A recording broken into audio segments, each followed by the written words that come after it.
and welcome to ZOIA Basics. Today we're going to be going over a brief tutorial on how to perform certain functionality with the ZOIA. It has a 8x5 grid system with 4 extra buttons down here.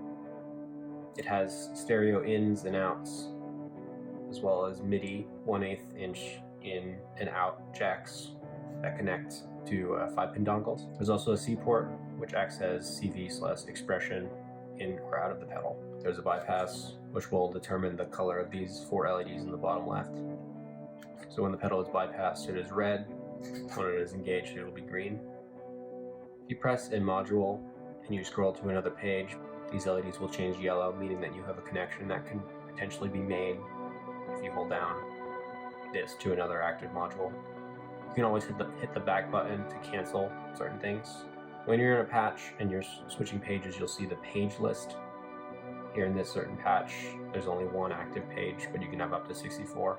There's this rotary encoder, which when you're just in patch mode, it'll scroll through your available patches downloaded from the SD card. ZOIA can hold 64 patches at a time. The middle foot switch scrolls between presets. So right now I'm on 60, middle 61. The left foot switch selects that preset, so it'll change your grid. If I want to go back, I have to hold, select, and scroll at the same time, and then select.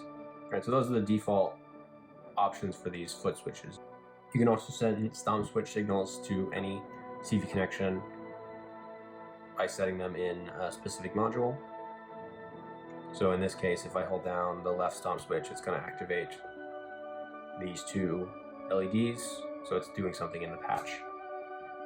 Since these 2 are taken up by the system functions, for us to activate those stump switches for a patch, we have to hold down, scroll, and bypass for a second.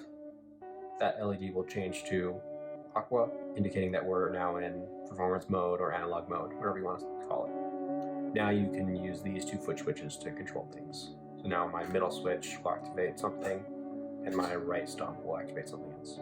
Okay, so let's look at the ring modulator on the dirty verb. So the rotary encoder can control the bias point. So we see that the level has a little circle / target on it that indicates the minimum amount of signal that the ring mod's going to give off, and that can increase or decrease. On certain connections, you can press down the encoder and it'll show a different display. So in this case, since we're doing frequency, it's going to show off the specific note that's tied to that frequency. All right, let's move to a different page in the same patch and just play around with how do we actually make these things. We have an empty patch. If we try to put an input signal into this, no sound is going to come out because I haven't connected anything. If I bypass it, then obviously the sound will go through and the audio will process. But let's lay down some basic interface modules.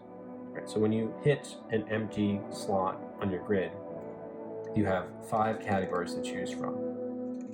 And these each take up little blocks on the grid. So there's interface modules, which typically interface with the hardware of the system. So you have your stomp switches, you have your ins and outs, you have your MIDI, you have your push buttons, you have your expression / CV from the C ports. All those hardware related items come from the interface modules. Then we have audio modules, which process audio or create sounds, such as looping or granular or mixing or panning, things related to audio signals. Then you have control modules, which are similar to audio, except that it's now using control voltage as the signal that's being processed. So you have things like an ADSR, an LFO, and other CV modules that specifically relate to values. Analysis takes audio and converts it to CV. Now this takes a lot of processing power, so you want to be careful on how much you're actually using. And then finally there's pre-made effects modules, which are your typical guitar pedals. An EQ, a distortion, a reverb, modulation. If you want to just use the effects modules to build your patch, that's perfectly fine. They included 20 of those in there as well. There's also a cabinet simulator. So everything you really need in terms of an effects pedal is available in the effects modules. So we're going to start with interface because we want to route audio in and out. So I'm going to select an interface module. We have audio input, right? That's what I want. You can change the color to whatever color you'd like it to show up on the grid. And then you have channel selection. So you have left, right, and stereo. You press done, and now it's set. So now you have an audio input left and right. So when you put an input signal that's audio, it'll show waveform. Now we need an audio output. All right, so interface module again. So there's a couple more options. There's, again, the color. There's a gain control, which I recommend always enabling, which gives you an overall gain attenuation or increase on your patch. And then finally, stereo left or right. So now we have an audio input and an audio output. We have this gain control, which we see that the bias point is set at 0 decibels. You can go all the way up to plus 20 or down to minus 100, basically inaudible. All right, so when we're scrolling through, each tick is decreasing by 7 or 8 every time. So if we want to get a more fine scrub, we hold down the shift button. So now it's only decreasing by 1, but I have to turn it a lot more. So now to make a connection, if you're on the same page, meaning that if your modules start and end on the same page selection, then you can just simply hold down and your connection will be made. So you see audio input pedal left to audio output pedal left, 0 decibels. So if we push the encoder, we see we have 100% connection. This means there's no gain or reduction of audio between that connection. Now it might be useful to decrease or increase that depending on factors that you deem necessary for your pedal, but it's always there. Now we have audio input going to the output on the left side. So we'll do the same thing for the right. So when you hit a module that has a connection, both LEDs are going to light up. A useful way to see all of the connections from a certain module is by holding shift and pressing this I button. So if I highlight my audio input, I do shift I, it shows a connection list, and this could be, infinitely long potentially. And you can control the value between them from this screen here without needing to hold down both connections to make it work. All right, there's other functions on the top row. There is move, copy, edit, delete, star, connections, save, and randomize. Undo, which is as of yet not implemented in the firmware. There's the help function, which gives you a brief snippet of text and some details about the module and its parameters.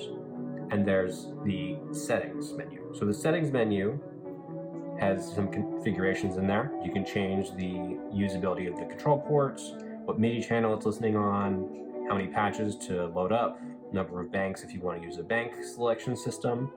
There's an auto shift function, so that way if you want to press any of these keys on top without holding shift, it automatically presses them. Then there's the options to load patches from the SD card or load them to the SD card. There's a DSP usage, which displays information about the patch, how much memory is using, and finally a factory reset. So back to the top few selections here. We can move modules. All right, so let's get out of this connection screen for a second. So I want to move this, so I do shift move, or I can move it to different pages if I wanted to. I can copy it. Now when you copy a module, it'll always increase the color to the next one in the list, and it will give you an option to say, do I want all the connections copied or none of them copied, or just the outputs or just the inputs. So this is useful if you have, potentially many delay lines you want to connect, or potentially a number of oscillators or whatever you want to connect, but you don't want to have all the connections be present if you're copying them over. So in this case, I'm going to connect all because I really only need the outputs. The edit is used to edit parameters in the patch. So let's say I wanted to get rid of my gain control for whatever reason. I could do shift edit and then turn off the gain control. There's delete, so that I copied that audio input, so let me get rid of it. There's star. Now star is a way to identify potentially useful values and parameters in a patch that may not otherwise be obvious to users if they're downloading them. So let's say I have some value parameter that I want to highlight as this controls the mix of dry and wet signal. Let me lay down a value. So we go to control modules. This has, again, all the CV manipulations. I'll hit value, and then I have options. Do I want 0 to 1? Do I want -1 to 1?